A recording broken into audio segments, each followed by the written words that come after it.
It's a 900 Kenworth, 1984, 202,000 actual miles on it.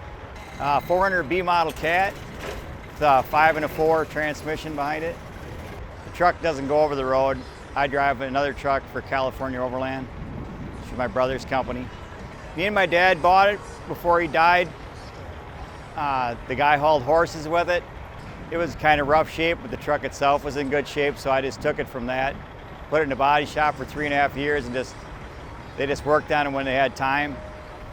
And took the whole interior out and did it all over, and it's all original interior. And I seen it on a Harley, the green, and then I put a bunch of different colors together until I liked them, and then hoped for the best, and that's how it turned out.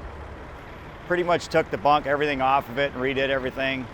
Everything from fuel tanks to airbags to rods and mains in the motor to make sure that that's all the miles it had on it. So basically it'd go anywhere you want it right now. I could hook up to a trailer and go anywhere with it because it's ready to roll. It's just not gonna.